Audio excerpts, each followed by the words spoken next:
اللهم صل على أشرف الأرض والأذام وإمام مكة والحرام سيدنا محمد وآله وصحبه وبارك وسلم جده يا رب شرفا وكرما ومحبة وتعظيما.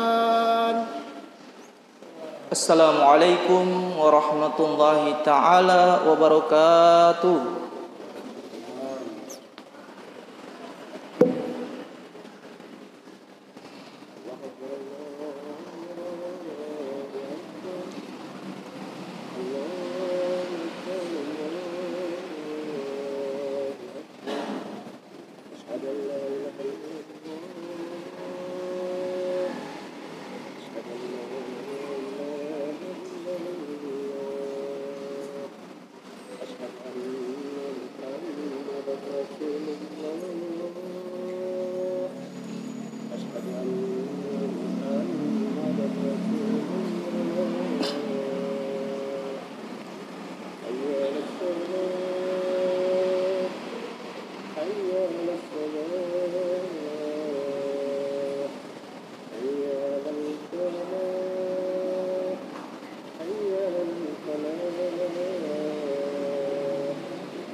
معاشر المسلمين رحمكم الله. روي عن ابي هريره رضي الله عنه انه قال رسول الله صلى الله عليه وسلم ان يوم الجمعه اليوم حد الشجره من المساكين او خطبه فيها مقام ركعتين من الظهر فاذا شهد الخطيب على المنبر فمن يتكلم احدكم فمن يتكلم فقد لدى فمن لدى وصلاة الجمعة على أمسك واستمروا أجر رحمكم الله. اللهم قوم الإسلام والمسلمين والمسلمات والمؤمنين والمؤمنات فطهره الكلام وأسر رحمة لنا منك بهدي برحمتك يا أرحم الراحمين.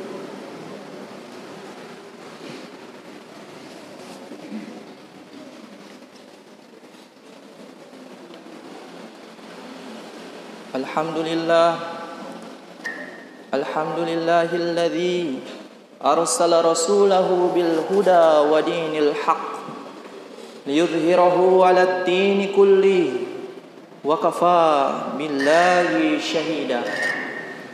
Asyhadu an la ilaha illallah wahdahu la syarika lah wa asyhadu anna sayyidana wa nabiyyana Muhammadan 'abduhu wa rasuluh.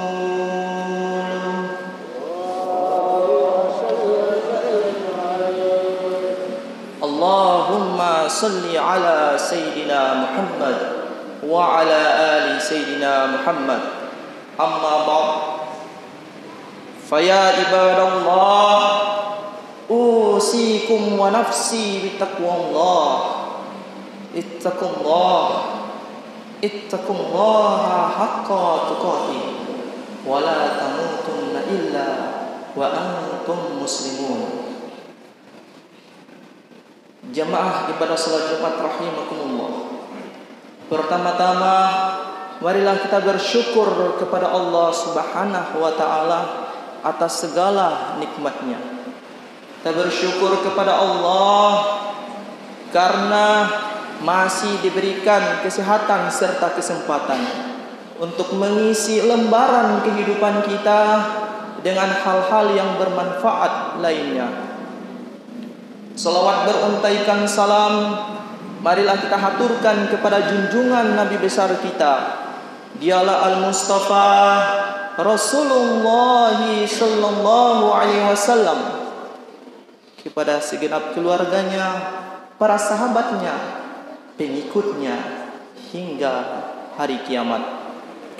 Tak lupa kami mewasiati diri kami sendiri dan kaum muslimin sekalian untuk senantiasa bertakwa kepada Allah Subhanahu wa taala. Karena barang siapa yang bertakwa kepada Allah, maka sesungguhnya dia telah mendapatkan keberuntungan yang besar. Hadirin ibadah salat Jumat rahimakumullah. Alhamdulillah, hari ini kita telah masuk pada tanggal 18 Muharram 1443 Hijriah. Semoga di Jumat yang penuh berkah ini Allah Subhanahu wa taala masih terus menanamkan iman di dalam hati kita, sehingga kita senantiasa berada dalam koridor-koridor ketetapan Allah Subhanahu wa taala yang sebagaimana dicontohkan melalui sunnah Rasulullah sallallahu alaihi wasallam. Hadirin ibadah salat Jumat rahimakumullah. Lebih dari 1350 tahun yang lalu, ketika dunia ini dipenuhi dengan kekufuran, kegelapan, kebodohan serta kejahilan, dari balik pegunungan Bathah Mekah Al-Mukarramah memancarlah nur hidayah yang menembus daerah timur, barat, selatan dan utara. Hanya dalam masa singkat, yakni selama 23 tahun, baginda Nabi Muhammad sallallahu alaihi wasallam dapat membawa manusia ke puncak kemajuan yang tiada bandingannya dalam sejarah umat manusia. Cahaya hidayah, kehebatan serta kemenangan di bawah tangan kaum muslimin, sehingga mereka selalu berjalan pada puncak kemajuan yang belum pernah tercatat dalam sejarah umat manusia yang sebelumnya. Seluruh dunia berada dalam kekuasaan kaum muslimin, sehingga tidak ada kekuatan yang berani menentang mereka. Kalaupun ada, maka setiap kekuatan itu akan dihancurkan hingga ke akar-akarnya. Namun demikian, ini hanyalah cerita lama yang apabila diceritakan terus menerus tidak akan mengesankan hati, bahkan tidak bermanfaat. Hal itu dikarenakan keadaan kita pada saat sekarang ini telah mencoreng dari prestasi para pendahulu kita. Oleh karenanya, di Jumat yang penuh berkah ini, kami ingin mengajak kepada kaum muslimin sekalian untuk senantiasa mengingati kembali tentang bagaimana perjuangan dan pengorbanan Rasulullah sallallahu alaihi wasallam terhadap umatnya. Hadirin ibadah salat Jumat rahimakumullah. Kasih sayang dan pengorbanan Rasulullah sallallahu alaihi wasallam, jikalau kita mengaku mencintai Nabi Muhammad sallallahu alaihi wasallam, seharusnya kita semakin dekat dengan beliau. Kemudian dengan kedekatan itu seharusnya kita mengikuti sunnah-sunnah beliau, bukan justru sebaliknya, kita semakin jauh dari sunnah-sunnah beliau. Hadirin ibadah salat Jumat rahimakumullah, sifat Rasulullah sallallahu alaihi wasallam sehingga Allah Subhanahu wa taala abadikan di dalam Al-Qur'an surat At-Taubah ayat 128. A'udzubillahi minasyaitonir rajim. Qad ja'akum rasulun min anfusikum azizun 'alaihi ma anittum harisun 'alaikum bil mu'minina raufur rahim. Qad ja'akum rasulun min anfusikum, sungguh telah datang kepadamu seorang rasul dari kaummu sendiri. Berat terasa olehnya penderitaanmu, menginginkan keimanan dan keselamatan bagimu. Amat belas kasih lagi penyayang terhadap orang-orang mukmin. Di dalam menafsirkan ayat ini, Sayyid Qutb di dalam tafsirnya Fi Zilalil Quran, beliau mengatakan bahwa Allah Subhanahu wa taala tidak mengatakan rasul dari kalian, akan tetapi dari kaummu sendiri. Ungkapan ini lebih erat, lebih sensitif karena berkaitan dengan hubungan antara jiwa dengan jiwa, sehingga hubungan ini lebih erat dan lebih sensitif. Sedangkan Ibnu Katsir di dalam tafsirnya Quranul Azim, beliau mengatakan bahwasannya Allah Subhanahu wa taala menurunkan limpahan rahmatnya kepada orang-orang mukmin, sehingga diutuslah seorang utusan, yakni manusia, baginda Nabi Muhammad sallallahu alaihi wasallam, yang sebangsa dan sebahasa dengan mereka. Hadirin ibadah salat Jumat rahimakumullah. Oleh karena itu, marilah kita ingat kembali tentang kasih sayang dan pengorbanan Rasulullah sallallahu alaihi wasallam. Yang pertama, selalu menginginkan kebaikan dan keselamatan bagi umatnya. Rasulullah sallallahu alaihi wasallam selalu menginginkan kebaikan dan keselamatan bagi umatnya. Meskipun pada waktu itu mereka menentang dakwah Rasulullah, seakan-akan memusuhi dan menyakiti hati sang Nabi. Rasulullah sallallahu alaihi wasallam tidak ingin umatnya diazab oleh Allah Subhanahu wa taala. Meskipun pada saat itu malaikat telah datang seraya menawarkan bantuan kepada Rasulullah sallallahu alaihi wasallam, karena tidak tega, tidak tahan dengan penderitaan yang dialami oleh Rasulullah sallallahu alaihi wasallam akibat permusuhan kaum atau kabilah tertentu. Hari itu Rasulullah sallallahu alaihi wasallam berdarah-darah, kakinya terluka akibat lemparan batu penduduk Taif. Bukannya menerima dakwah Rasulullah sallallahu alaihi wasallam, bahkan mereka memusuhi dan menyakiti hati sang Nabi, mengusir beliau. Betapa sakitnya hati sang Nabi pada saat itu, sehingga Rasulullah SAW bersujud, berdoa kepada Allah Subhanahu wa taala dengan doa yang menyeret hati, yang pada saat itu ditemani oleh Zaid bin Harithah. Bismillahirrahmanirrahim. Allahumma ilaika ashku du'fatu quwwati wa qillata hilati wa hawani 'alan nas ya arhamar rahimin. Anta rabbul mustad'afin wa anta rabbi ila man takiluni, ila ba'idi yatajahamuni am ila aduwin malaktahu amri. Illam yakum bika alayya ghadabun fala ubali, walakin afiyatuka hila au sa'uli. A'udzu bi nurika wajhika alladhi asyraqat lahu az-zulumat wa sallaha alaihi amrud dunya wal akhirah min ayyan zilabi wa rabbuka au jahilla alayya safatuka lakal utba hatta tarda wala halla wala quwwata illa billah. Ya Allah, kepadamu lah ku adukan kelemahan kekuatanku, kurangnya siasatku dan kehinaanku di hadapan manusia. Engkau yang maha pengasih, Engkaulah Tuhanku. Engkau Tuhan orang-orang yang lemah. Kepada siapa hendak kau serahkan diriku? Kepada orang jauh yang bermuka masam kepadaku, ataukah musuh yang akan menguasai urusanku? Aku tidak peduli ya Allah, asalkan Engkau tidak murka kepadaku, karena ku tahu teramat luas rahmat yang telah Engkau berikan kepadaku.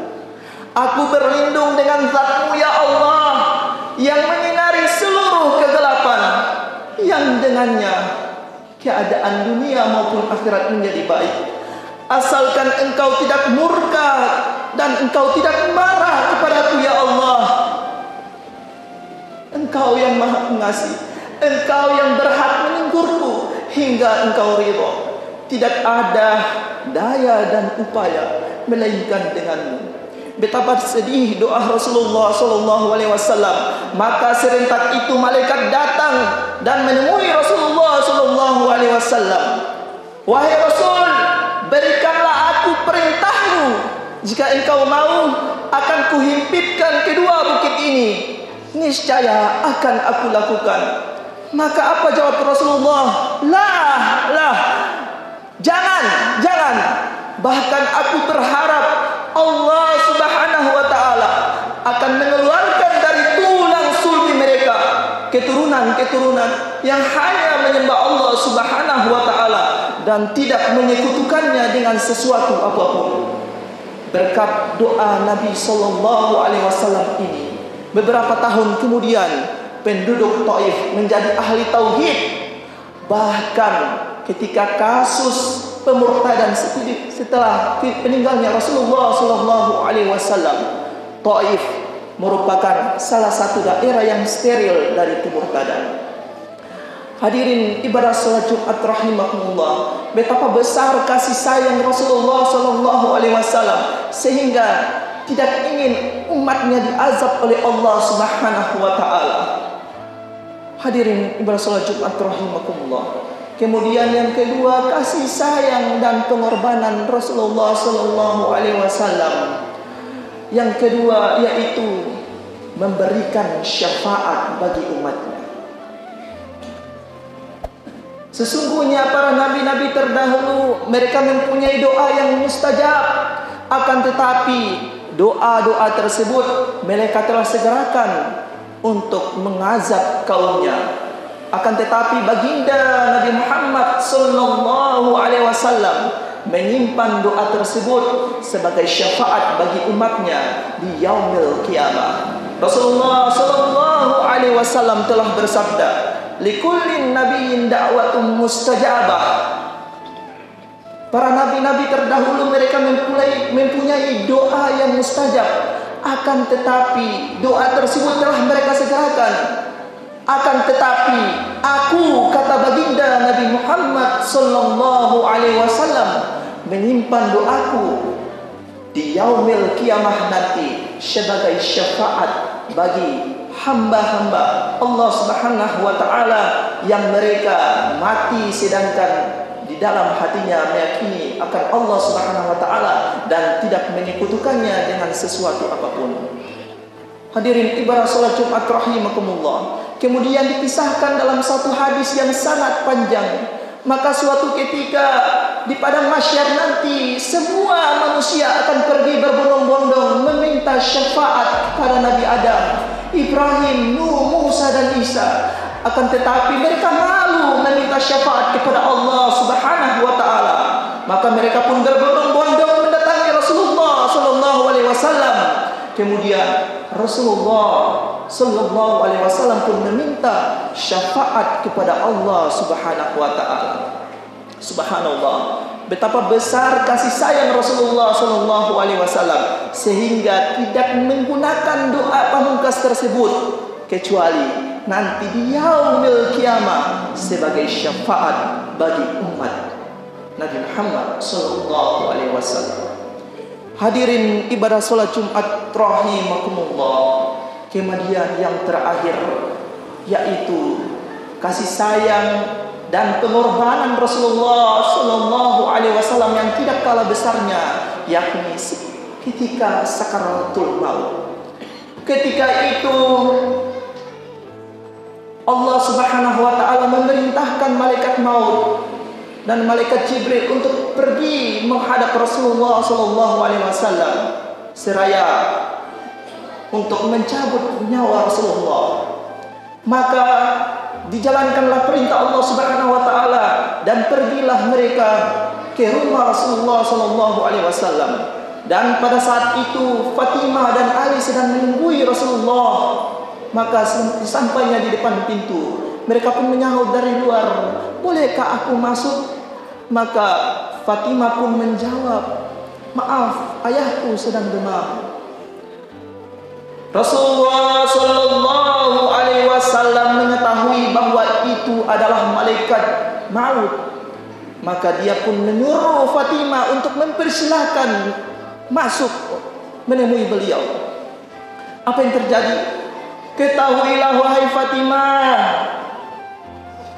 yang datang itu yang memisahkan pertemuan yang sementara, yang memutuskan kenikmatan di dunia ini, dialah malaikat maut. Fatimah pun tak kuasa menahan tangis, mengetahui bahwa nanti akan berpisah dengan ayahnya yang tercinta.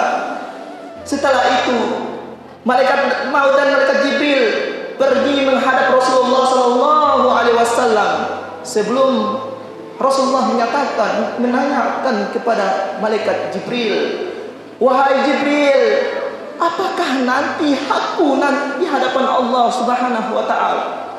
Maka Jibril berkata, "Ketahuilah wahai Rasulullah, pintu-pintu langit telah dibuka.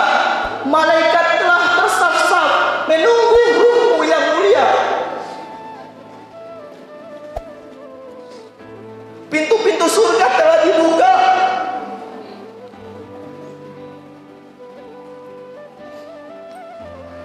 Maka seketika itu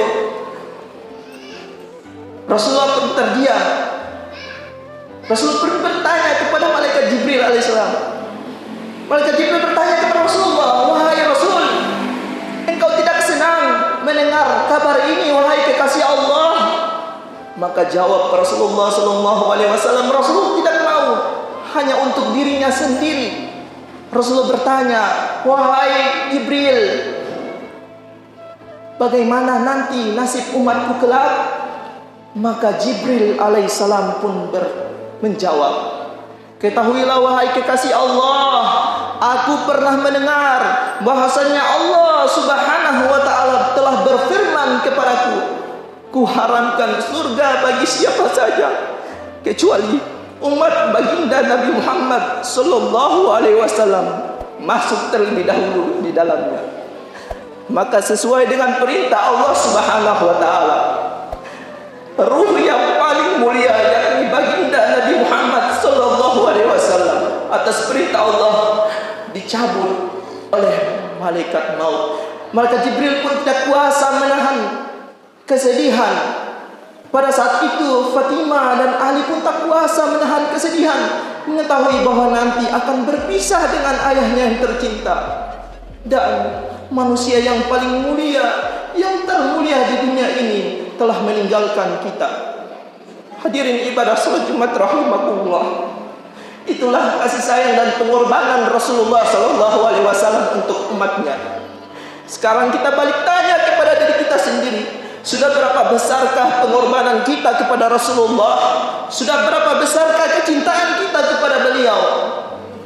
Semoga dengan khutbah yang singkat ini membuat kita semakin sadar akan hari demi hari mengikuti dan meneladani sunnah Rasulullah sallallahu alaihi wasallam.